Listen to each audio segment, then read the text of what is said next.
Namaku Raka. Umurku 34 tahun. Aku bekerja sebagai bagian dari unit intelijen khusus Indonesia yang menangani kejahatan lintas negara. Tugasku adalah menggali informasi yang tidak bisa diakses secara formal. Menyamar, menyusup, kadang hidup berminggu-minggu dalam diam, dan menunggu momen yang tepat. 3 bulan terakhir, kasus penipuan lowongan kerja luar negeri jadi perhatian serius. Ratusan WNI muda hilang kontak usai menerima tawaran kerja di Kamboja. Gaji besar, pekerjaan ringan. Kenyataannya, mereka dijual, dipaksa bekerja sebagai scammer, sebagian lagi jadi korban perdagangan manusia. Data mereka sulit dilacak. Semua terlihat seperti menghilang begitu saja. 2 hari lalu, seorang informan lokal menghubungiku. Ia menyebut ada sebuah gudang tua tersembunyi di tengah hutan Kamboja, jauh dari pemukiman. Di sanalah, katanya, para WNI itu dikurung dan dieksploitasi.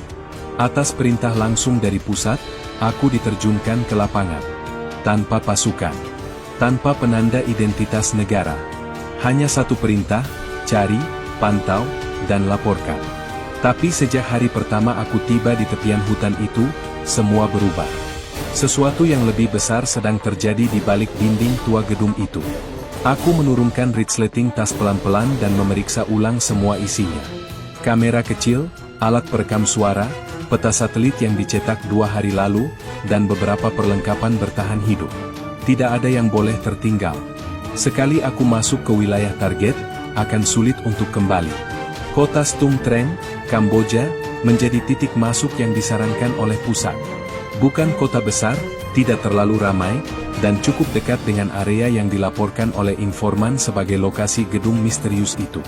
Aku tiba menggunakan identitas palsu sebagai seorang freelance travel writer asal Malaysia.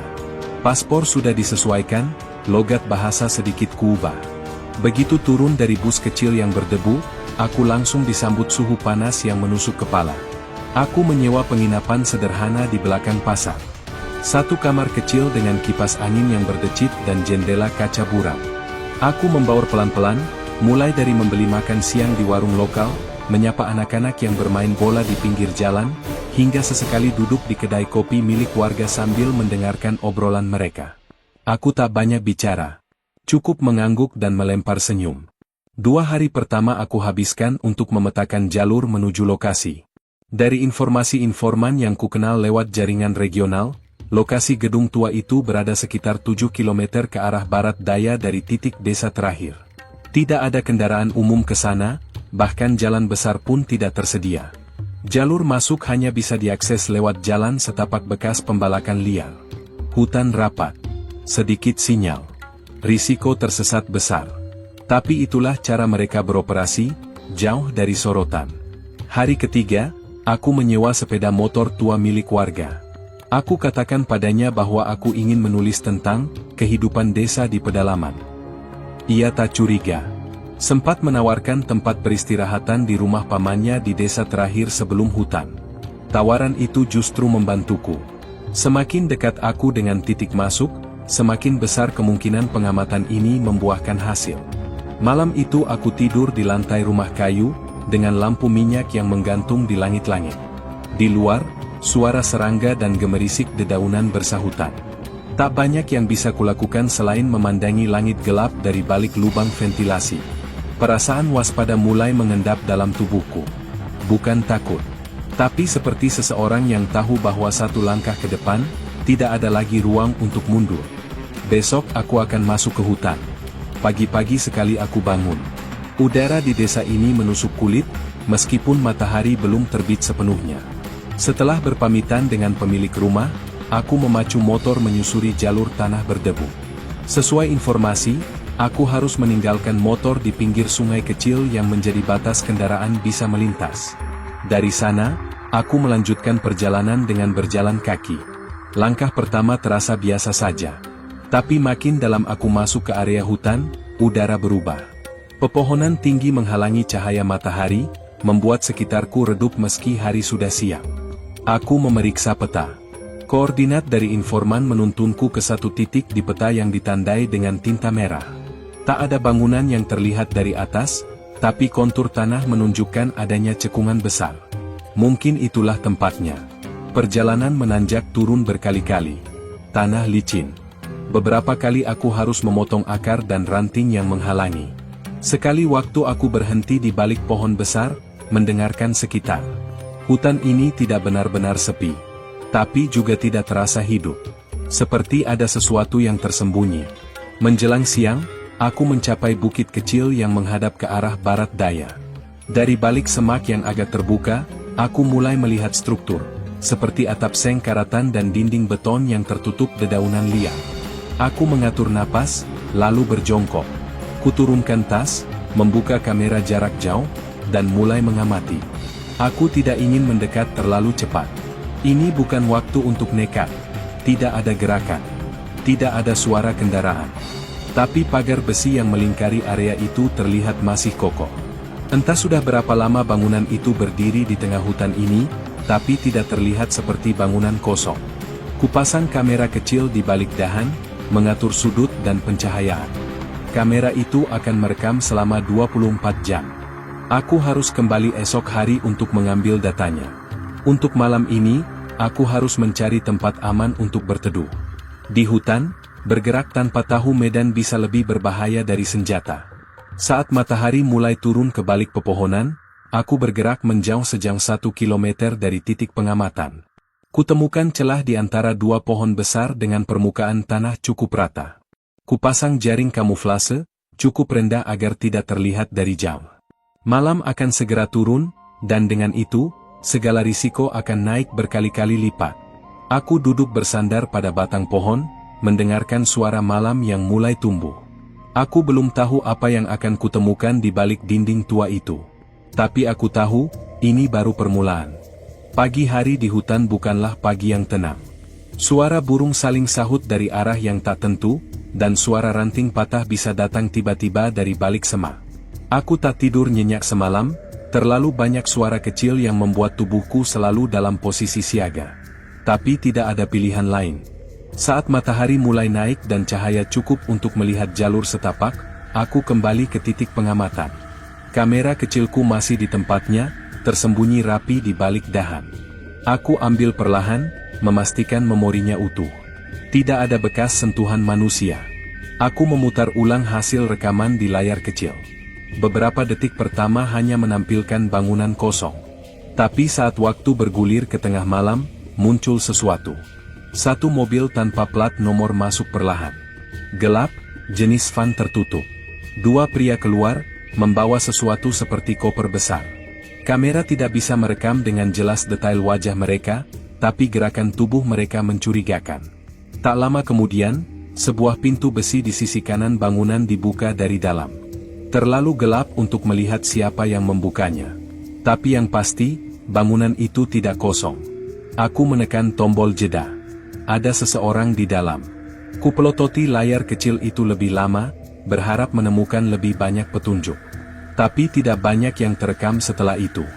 Hanya gelap, hingga fajar datang. Tapi satu hal yang pasti, aktivitas di sana tidak bisa diabaikan. Kupasang kembali kamera di sudut yang berbeda, kali ini menghadap ke sisi belakang bangunan, dekat dengan area yang tampak seperti pintu kecil dan jalur yang tertutup semak-semak tinggi. Seseorang pasti pernah keluar lewat sana. Instingku mengatakannya. Aku tidak bisa langsung melapor ke pusat. Informasi ini belum cukup kuat untuk tindakan besar. Yang kubutuhkan adalah rekaman yang menunjukkan keberadaan manusia, terutama orang Indonesia, di dalam gedung itu. Itu akan menjadi bukti utama. Dan untuk itu, aku harus lebih dekat. Kupetakan jalur masuk secara kasar, memperkirakan celah yang bisa kugunakan malam nanti. Tapi mendekati bangunan di malam hari bukan pilihan cerdas. Ada terlalu banyak titik buta, dan aku belum tahu jumlah orang di dalam. Bisa jadi hanya 2, bisa jadi lebih dari 10. Aku butuh sesuatu lagi, suara. Hari itu aku habiskan dengan memasang satu alat penyadap suara jarak jauh di balik batang pohon yang mengarah ke pintu depan. Cukup dekat untuk menangkap percakapan, tapi cukup jauh untuk tetap tersembunyi. Aku harus berhitung tepat dengan arah angin dan volume suara manusia. Pengalaman bertahun-tahun dalam pengintaian seperti ini tak pernah membuatku merasa tenang. Selalu ada risiko. Dan di tempat asing seperti ini, kesalahan kecil bisa berakhir fatal. Sore menjelang malam, aku mundur kembali ke lokasi tempatku bermalam semalam. Tapi sebelum sampai, aku berhenti sejenak saat mendengar suara ranting patah dari arah belakang. Aku diam. Tidak ada suara langkah, tapi suara tadi terlalu jelas untuk hewan kecil. Aku berjongkok, merapatkan tubuh ke semak. Beberapa menit berlalu dalam hening. Nafasku kutahan. Lalu, samar-samar, aku melihat bayangan melintas di sela pohon. Cepat. Seperti manusia yang sedang berusaha tidak menimbulkan suara. Aku tidak bergerak. Tidak juga mengejar. Tapi satu hal yang pasti, aku bukan satu-satunya yang ada di hutan ini malam ini. Entah itu penjaga gedung, atau orang luar lain, aku belum tahu. Tapi satu hal yang berubah sejak kemarin. Sekarang aku tahu, mereka juga tahu, ada yang memperhatikan. Malam itu aku tidak tidur. Setiap desiran angin, setiap bunyi dari arah pepohonan membuatku terus siaga. Tanganku tetap dekat pada pisau lipat kecil yang kusembunyikan di balik sabuk. Senjata api? Tidak kubawa. Perintahnya jelas, misi ini pengamatan, bukan penyerbuan. Semuanya harus senyap, tanpa jejak keterlibatan langsung dari pihak Indonesia. Pagi harinya, aku menyalakan alat penyadap untuk mendengarkan hasil semalam. Suara pertama yang terekam samar, seperti dua orang bercakap dalam bahasa Khmer. Aku tak menguasainya sepenuhnya, tapi beberapa frasa umum bisa kutangkap. Mereka bicara cepat, terdengar seperti adu argumen. Suara pintu dibuka. Lalu, suara jeritan perempuan. Suaranya tak jelas, tapi nadanya putus asa. Setelah itu, sunyi. Percakapan kembali terdengar, kali ini dalam nada pelan, lebih seperti perintah. Darahku berdesir dingin. Titik itu bukan hanya tempat logistik. Mereka menyekap seseorang di sana. Kemungkinan besar, beberapa orang. Aku catat waktu dan detik rekaman itu. Lalu putuskan, aku harus memindahkan posisi mengintai. Kalau mereka mulai curiga, aku tak bisa tinggal terlalu lama di satu titik. Siang itu, aku berbaur kembali ke pemukiman pinggir desa, berpura-pura jadi fotografer pariwisata yang sedang menjelajahi alam. Kamera DSLR murahan di leher, kaos longgar, dan satu tas selempang yang tampak berisi buku catatan. Padahal di dalamnya ada pemancar darurat, SIM card lokal cadangan, dan 2 baterai cadangan untuk perekam audio. Di sebuah warung kecil, aku bertanya ke pemiliknya, lelaki tua dengan mata waspada, tentang bangunan tua di ujung hutan. Dia menatapku lama sebelum menjawab dengan bahasa Inggris patah-patah. Old place. Not safe. Some people go there, never back. Aku tanya lagi, siapa yang tinggal di sana? Dia hanya mengangkat bahu. Tapi tatapannya berubah. Ada ketakutan. Bukan karena bangunan itu berhantu, tapi karena siapa yang menguasainya. Aku membayar dan pergi, pura-pura acuh. Tapi begitu di luar, aku menepi ke pinggir jalan kecil dan membuka ponsel dengan SIM lokal. Ada pesan masuk dari nomor asing. Don't go back to the hill. Hey shallallahu alaihi wasallam you. Jantungku berdetak kencang. Aku lihat sekeliling. Tak ada siapa-siapa. Tapi entah kenapa aku merasa sedang diawasi. Pesan itu tidak menyebut namaku, tidak menyebut detail, tapi jelas diarahkan untukku. Bisa jadi dari informan Kamboja, atau dari seseorang yang baru saja mengkhianatiku. Aku cabut SIM itu, buang ke dalam selokan, dan pecahkan ponsel kecil itu jadi 2 sebelum membuangnya ke arah berbeda. Misi ini berubah bentuk. Aku tak lagi jadi pengamat yang tak terlihat. Aku mulai diburu. Malamnya, aku tidak kembali ke titik semula. Sebaliknya, aku menyusup ke sisi timur bangunan tua itu lewat jalur sungai kering. Dari peta satelit, ada celah kecil yang bisa dijadikan jalur mendekat dari bawah. Aku bergerak perlahan, hampir merayap, menghindari lampu sorot kecil di sisi gedung. Mereka mulai menyalakan penerangan. Sebelumnya tidak. Sekitar pukul 2 dini hari, aku sampai ke balik semak tinggi. Dari posisi itu, aku bisa melihat jelas salah satu jendela yang terbuka sedikit. Ada cahaya redup dari dalam. Lalu, bayangan. Seseorang mendekat ke jendela. Perempuan. Wajahnya pucat, rambutnya hitam tergerai. Tapi yang membuatku terpaku, dia memandang ke arahku. Langsung. Seolah tahu aku di sana. Aku tak bergerak. Nafasku tercekat. Kemudian, dia mengangkat tangannya. Di telapak tangannya, ada tulisan dalam spidol hitam. Tolong. Aku mundur perlahan dari semak-semak, menjaga agar suara langkah tidak memecah keheningan. Wajah perempuan itu masih membayang di benakku, matanya, tatapan yang mengisyaratkan putus asa dan harapan dalam satu waktu. Aku harus masuk ke gedung itu. Tapi tidak sekarang. Tidak asal nekat. Aku butuh rencana. Butuh celah. Malam itu aku menyusuri kembali jalur sungai kering ke arah timur, ke satu gubuk kosong yang sebelumnya kutandai sebagai titik darurat. Dari sana aku membuka tas selempang, menyalakan alat transmisi pendek jangkauan. Sebuah sinyal terenkripsi kukirimkan ke satu titik, koordinat Jakarta. Hanya satu kalimat. Target konfirmasi valid. Multiple korban. Infiltrasi segera. Kukirim sekali saja. Lalu kuputus alatnya, simpan lagi, dan kembali pada peta yang kutempel di dinding kayu. Titik masuk terbaik adalah sisi utara bangunan, tepat di belakang tempat generator. Aku perhatikan dari kejauhan selama 2 malam terakhir. Di sanalah para penjaga paling jarang berpatroli. Selebihnya hanya dinding tua, kawat berduri, dan satu jalur selokan sempit yang seharusnya bisa kulewati. Aku siapkan perlengkapan ringan. Tak lebih dari pisau lipat, kamera kecil, alat perekam suara, dan satu tablet tipis berisi pemindai thermal sederhana. Aku tidak membawa senjata api. Kalau sampai tertangkap, kepemilikan senjata bisa memperumit situasi diplomatik. Bahkan bisa membuat semua data yang kudapat hancur percuma. Pukul 1 dini hari, aku mulai bergerak. Langkahku cepat tapi senyap. Di hutan seperti ini, malam tidak benar-benar gelap. Cahaya bulan menembus sela daun dan membantu mataku membaca kontur jalan. Suara serangga, angin, dan hewan malam menjadi pengiring konstan. Namun malam itu lebih sepi dari biasanya. Seperti sesuatu sedang menahan napas. Ketika aku mendekati gedung, satu suara tiba-tiba terdengar. Bukan dari dalam, tapi dari alat pemindai thermalku. Titik panas, bergerak cepat. Satu orang, tidak memakai senjata, melintas dari sisi barat. Mungkin patroli. Aku tiarap, menunggu. Beberapa menit kemudian, suara langkahnya menjam. Aku segera menyelinap ke belakang generator. Dinding beton kasar itu dingin dan lembab. Selokan sempit terlihat seperti jalur air pembuangan lama. Kotor, penuh lumpur, dan hanya selebar tubuh. Tapi itu satu-satunya cara. Kupasang masker kain, lalu masuk merayap perlahan. Aroma busuk menusuk hidung. Lumpur dan genangan air dingin menyesakkan dada. Aku harus menahan napas tiap beberapa meter. Ruangannya sempit, membuat tubuhku nyaris tak bisa bergerak. Tapi setelah 10 menit, aku menemukan celah, dan jendela besi kecil di ujung lorong.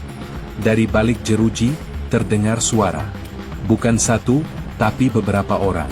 Suara rintihan. Tangisan tertahan. Aku mengintip. Ruangan kecil, kosong, dengan 4 perempuan muda duduk saling menyandarkan tubuh. Salah satunya, perempuan yang kulihat dari jendela semalam. Dia masih terjaga. Dan saat matanya bertemu denganku lagi, dia langsung berdiri. Dengan cepat dia berlari ke arah jeruji kecil. Tangannya meraih jeruji, berbisik nyaris tak terdengar. Ada berapa orang Indonesia di sini, bisikku. Dia menatapku tajam, seperti tak percaya ini bukan mimpi. Lalu dia angkat 2 jari. Lebih dari 20, bisiknya balik. Di ruangan lain, laki-laki dan perempuan. Dijaga. Jantungku berdebar. 20 orang. Ini lebih besar dari yang diperkirakan. Aku menatap sekeliling, lalu mencatat kondisi ruangan, dinding beton, hanya satu kamera CCTV kecil di sudut atas. Tidak ada pengunci elektronik. Hanya kunci manual di luar sel. Berapa penjaga? Tanyaku. Dia membuka mulut hendak menjawab, lalu tiba-tiba wajahnya berubah panik. Dia mundur cepat. Suara langkah dari koridor luar. Semakin mendekat. Aku buru-buru mundur ke selokan, merayap kembali sejauh mungkin. Tapi belum sampai 10 meter, suara itu muncul, berat, teratur, seperti sepatu bot militer. Lalu cahaya senter menyorot langsung ke arah celah selokan. Aku terdiam, tubuh beku. Lalu, terdengar suara keras dalam bahasa Khmer, dan jeritan perempuan dari ruangan tadi. Aku menggigit bibir, menahan diri agar tidak berbalik. Satu suara terdengar lebih pelan, dalam bahasa Inggris kasar. Ada yang menyusup. Aku menahan napas. Seluruh tubuhku menempel pada lumpur, nyaris tak bisa bergerak. Suara laki-laki itu masih menggema di lorong, ada yang menyusup, dan kini diikuti oleh langkah cepat, suara radio berbunyi, dan satu perintah keras yang kuartikan sebagai perintah pencarian. Mereka tahu. Tapi mereka belum tahu aku masih ada di selokan. Kupaksakan diriku merayap lebih dalam, menyusuri jalur sempit itu sejauh mungkin. Tanganku gemetar karena tegang dan dingin. Nafasku pendek-pendek, mencoba tetap stabil. Dalam pikiranku hanya ada satu hal, keluar hidup-hidup. Aku sampai di titik bercabang. Kanan membawa ke arah belakang gedung, kiri ke area pembuangan luar.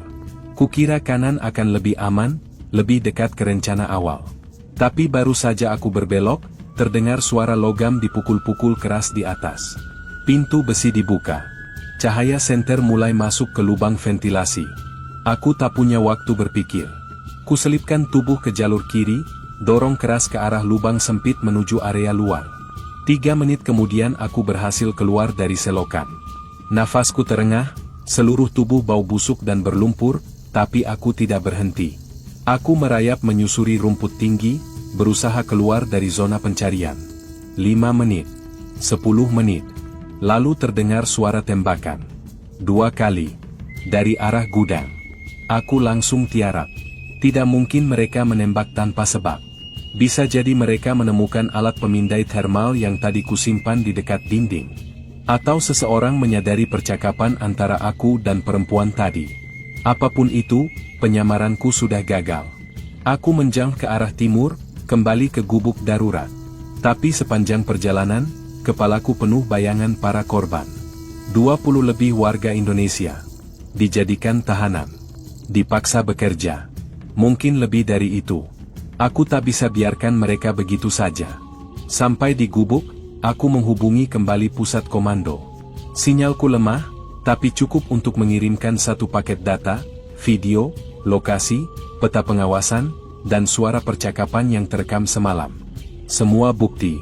Lalu kukunci alat komunikasi. Jika mereka berhasil melacak gelombang ini, waktuku hanya tinggal beberapa jam. Saat fajar menyingsing, suara helikopter terdengar samar dari kejauhan. Tapi itu bukan bantuan. Itu milik mereka. Mereka mulai menyisir area. Sore harinya, saat aku menuruni lereng bukit untuk mencari jalur keluar dari hutan, aku melihat satu mobil hitam berhenti tak jauh dari jalan utama yang biasa dipakai nelayan hutan. 2 orang keluar, membawa senapan laras panjang. Salah satunya adalah orang yang semalam kutemukan mengawasi ruang tahanan. Mereka mencariku. Aku tidak punya waktu. Harus segera menghilang sebelum perbatasan ditutup total. Tapi di tengah perjalanan kembali ke jalur air, aku melihat satu pemandangan yang membuat kakiku berhenti seketika. Di tepi sungai, ada satu truk tua yang tengah menurunkan beberapa orang dari bak belakang. Semuanya diikat. Matanya ditutup. Mereka baru saja dipanen. 2 dari mereka memakai jaket alma mater kampus Indonesia. Aku mengenali logo itu. Dan satu di antaranya adalah pria muda yang seminggu lalu dilaporkan hilang di Jakarta. Kasusnya viral. Aku sempat melihat beritanya dari laporan investigasi awal sebelum dikirim ke sini. Mereka bukan hanya menampung. Mereka masih terus menerima kiriman. Berarti, ada kaki tangan mereka di Indonesia. Yang merekrut. Yang mengirim korban ke sini. Bukan hanya mafia Kamboja. Ini kolaborasi. Aku mundur cepat ke balik semak. Mataku tak berkedip menatap plat nomor kendaraan yang membawa para korban. Kamera kecil di dadaku otomatis aktif. Begitu mereka pergi, aku bergerak menuju tempat mobil itu berhenti. Di tanah, ada jejak sepatu, satu kantong plastik robek, dan secarik nota pengiriman dari perusahaan logistik. Nama pengirim, PT Asa Sentosa. Jakarta Barat. Jantungku berdegup kencang. Jejaknya sampai ke Indonesia. Aku menatap nota pengiriman itu cukup lama. PT Asa Sentosa, nama itu tak pernah muncul di briefing awal. Kupotret cepat dengan kamera saku lalu kubakar fisiknya. Aku tak bisa meninggalkan jejak apapun di sini. Semua informasi yang kudapat kini bernilai nyawa. Aku tahu waktuku terbatas. Mereka sudah tahu ada penyusup. Mereka mungkin belum tahu siapa aku, tapi mereka pasti sadar ini bukan sekadar maling ayam. Mereka pasti akan bergerak lebih sistematis, menutup semua kemungkinan kebocoran informasi. Artinya, mereka akan segera memindahkan para korban dan menghilangkan semua bukti. Aku menyalakan kembali alat komunikasi darurat. Sinyalnya lemah, tapi cukup untuk mengirim satu transmisi pesan prioritas. Target confirm. Gudang hutan, 1338N10453E. Jejak masuk ke Indonesia. Butuh ekstraksi. Ulangi. Butuh ekstraksi segera. Satu ketukan pendek masuk. Tanda pesan diterima. Sekarang, tinggal bertahan. 3 jam kemudian, hujan turun lebat. Langit berubah gelap meski belum malam. Aku berpindah dari gubuk menuju titik penjemputan yang sudah ditentukan 2 hari lalu. Jalurnya sulit, melewati rimbun hutan, menyusuri sungai kecil, dan melintasi jalur berbatu penuh lintah. Tapi aku sudah hafal semua titiknya. Masalahnya, aku tidak sendirian. Aku tahu mereka mengikutiku sejak 2 kilometer lalu. Satu pergerakan kecil di pohon kiri, lalu suara patahan ranting terlalu sering. Orang biasa mungkin tak sadar, tapi buatku, ini sudah tanda jelas. Mereka tak mau menangkapku hidup-hidup. Aku yakin itu dari cara mereka menutup sisi kiri dan kanan. Mereka mau menghabisiku di hutan. Membuatku jadi satu, korban kecelakaan satwa liar, atau tenggelam di sungai. Tipikal skenario pembersihan mafia. Aku mempercepat langkah. Dalam waktu sekitar 20 menit, aku akan sampai di titik ekstraksi, tepi sungai besar tempat perahu tim penyelamat dijanjikan akan menjemputku. Tapi suara langkah di belakang juga makin dekat. Tak ada pilihan lain. Aku tarik satu granat flashbang dari ransel. Satu-satunya alat penunda waktu yang kupunya. Kulempar ke belakang saat melewati jalur sempit di antara 2 pohon besar. Blar. Cahaya putih terang memantul kemana-mana, lalu sunyi. Aku lari sekencang-kencangnya tanpa menoleh. Napasku berat, tubuhku sudah luka-luka, dan sepatu kananku hampir terlepas. Tapi aku tak bisa berhenti. Karena di depan sana, di balik kabut sungai, aku melihat cahaya kecil berkedip. Itu mereka. Tim penjemput. Satu speedboat kecil bergerak pelan, nyaris tanpa suara. Pria berseragam hitam dengan headset duduk di depan, memberi isyarat. Aku lompat ke dalamnya tanpa banyak kata. Seketika mesin dinyalakan dan kami bergerak cepat membelah sungai. Suara tembakan terdengar 2 kali dari kejauhan. Peluru menembus air, meleset. Mereka kalah cepat. 2 hari kemudian aku sudah berada di pusat komando di Jakarta. Tubuhku masih luka-luka, tapi pikiranku tajam. Aku tunjukkan semua bukti, rekaman suara, video para korban, bukti pengiriman, sampai daftar barang yang kulihat di gudang itu. Tapi saat menyebut nama PT Asa Sentosa, wajah pimpinanku berubah kaku. Ia memintaku menunggu di ruang tunggu selama 1 jam.